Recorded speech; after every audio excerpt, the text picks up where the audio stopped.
Irmãos e irmãs, iniciando o tempo comum, estamos no terceiro domingo.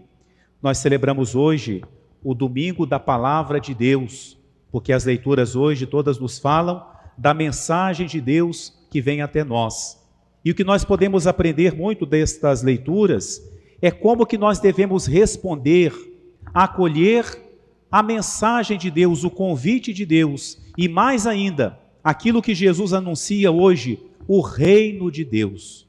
O que é o reino de Deus? É uma palavra muito ampla, é uma palavra muito rica de significados. O reino de Deus, dizendo de uma forma resumida e indo ao essencial, é o próprio Jesus, com tudo aquilo que ele nos traz. O reino de Deus é Cristo que se encarna para nos salvar, que nos traz a redenção, nos traz a sua graça, nos deixa os sacramentos, nos deixa a igreja e nos garante um dia a vida eterna, que vai ser a plenitude do reino de Deus. De modo que o reino de Deus não é só a vida eterna, mas o reino de Deus também não é só esse mundo, é esse conjunto de tudo aquilo que Cristo nos traz. E o que Jesus vem fazer é exatamente propor-nos, anunciar-nos este reino. Como é que nós devemos responder a esse reino? Quais as nossas atitudes diante, vamos dizer assim, desta oferta, deste convite que Jesus nos faz? Todas as leituras nos ajudam a responder. Primeiramente, o profeta Jonas, que é uma imagem de Jesus. Jonas que caminha por Nínive, uma cidade muito grande, eram 3 dias de caminhada, para dizer o tamanho deste mundo que precisa ser evangelizado, para simbolizar o desafio de anunciar neste mundo o reino de Deus. Jonas anuncia a Nínive que ela será destruída. Mas a gente sabe pelo conjunto da história que Deus não queria a destruição de Nínive. O que ele queria?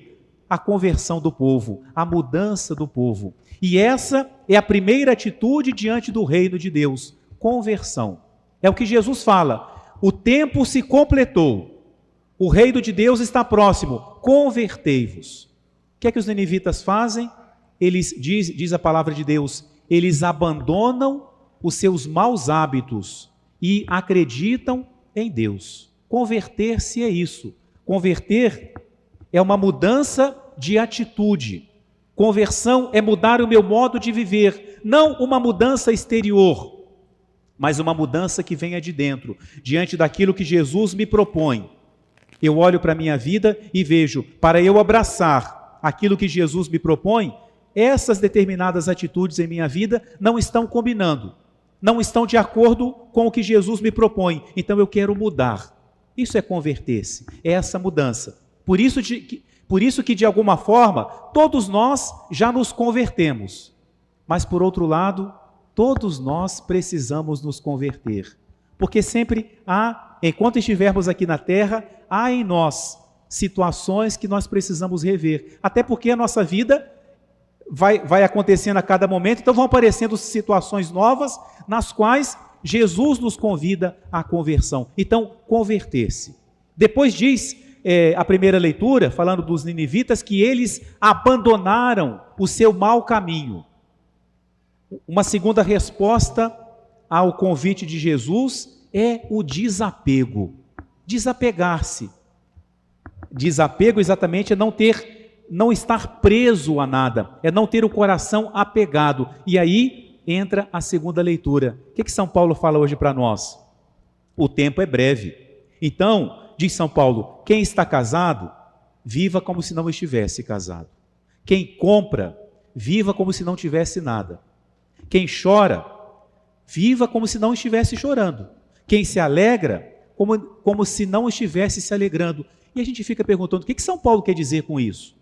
Ele nos explica na frase com a qual termina a leitura hoje. A figura deste mundo passa. A figura. O que é uma figura? Não é uma realidade. A figura é uma imagem, é uma foto, é uma pintura. É uma figura que não é uma realidade. São Paulo fala que este mundo, por mais concreto e real que ele pareça, ele é uma figura que passa. De maneira que nós devemos usar das coisas deste mundo sabendo que elas passam. Essa leitura nos ajuda muito, porque a gente podia olhar só um lado. Quem se alegra, viva como se não se alegrasse. São Paulo está dizendo, as alegrias aqui não são completas, não são definitivas. Então não se alegre demais, porque você pode se decepcionar. Ele fala também, quem compra, viva como se não tivesse nada. Eu não posso fazer das coisas materiais a minha alegria. Coitado daquele que acha que vai se satisfazer com as coisas materiais. E nós somos provocados, tentados por isso. Como é que funcionam as propagandas? Seja do celular, do que for. A propaganda, em definitiva, ela fala assim para nós, você só vai ser feliz na hora que você tiver esse determinado objeto na sua casa. Você pode ter tudo, mas se você não comprar esse objeto aqui que eu estou te apresentando, você não é feliz. É nos levar a achar que a felicidade está nessas coisas. Elas nos trazem felicidade? Sim, mas uma felicidade provisória, uma felicidade incompleta. Não é? Então o desapego é isso. Não é? Por exemplo, não vai começar uma guerra porque quebrou uma coisa de que você gostava muito. Não é? Vou ficar trancado na minha casa porque quebrou uma coisa de que eu gostava demais. Não, calma, isso era bom para você? Que pena que estragou, mas a vida continua. Não é? Agora também, São Paulo fala, aqueles que choram, vivam como se não chorassem. Assim como as alegrias deste mundo não são definitivas, mas são passageiras, alegria para nós. Os sofrimentos deste mundo também não são definitivos, eles são passageiros. Então, na hora que eu me alegro, eu penso assim, essa alegria pode passar. Mas também na hora que eu estou no momento de sofrimento, de provação, eu preciso dizer para mim mesmo, esse momento vai passar, porque a figura deste mundo passa. Então, essa atitude de desapego. E depois no Evangelho, Jesus repete mais ou menos aquilo que Jonas pregou em Nínive. Convertei-vos, e ele fala, crede no Evangelho. É a outra resposta que precisamos dar, acreditar no Evangelho, acreditar em Jesus. Acreditar em Jesus não é somente acreditar que ele existiu, que ele é uma pessoa real, histórica, que viveu aqui na terra. Não, é acreditar na sua mensagem, é acreditar na sua proposta, é apostar todas as nossas fichas nele, sabendo que ele não vai nos decepcionar.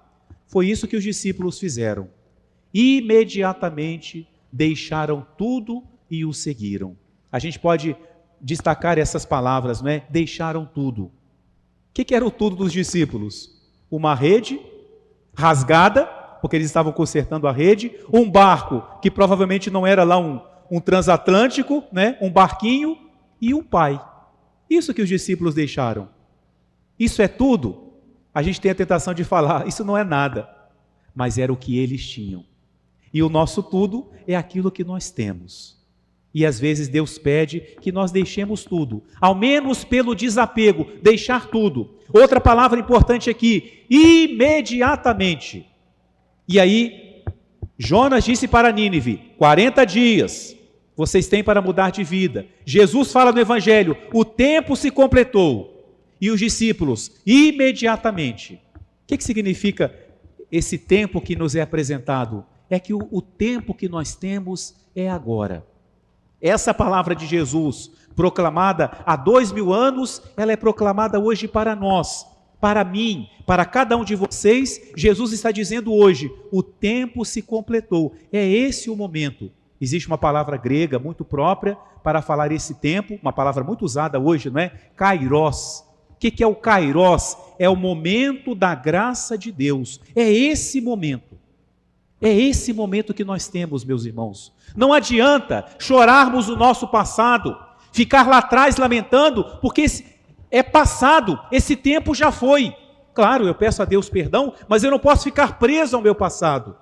Como também não adianta pensar assim, quando eu estiver velhinho, eu vou comprar uma casa num lugar bem tranquilo, vou morar pertinho da igreja, eu vou na missa todo dia, daqui uns anos eu vou me dedicar a servir a Deus. Quem é que te diz que você vai ter daqui uns anos?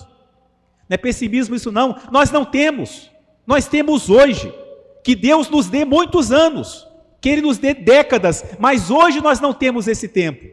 O que nós temos é o hoje, é o agora, é essa missa, é essa palavra que é proclamada, é esse momento que Deus bate no meu coração e no coração de cada um de vocês e fala: completou-se o tempo, converta-se, acredite no Evangelho e me siga imediatamente, não depois, não segunda-feira, não semana que vem, hoje. Abra hoje o seu coração, faça hoje por mim aquilo que eu te peço. Que nós tenhamos a docilidade dos ninivitas diante da palavra de Jonas. Mas como diz a palavra de Deus, aqui está aquele que é maior do que Jonas, Jesus, e que diante da palavra dele, como aqueles discípulos que tendo pouco, mas foram generosos e deixaram tudo, que nós imediatamente, agora, abramos o nosso coração para que Cristo faça de cada um de nós, na vida de cada um de nós, aquilo que Ele deseja para a nossa vida. Amém.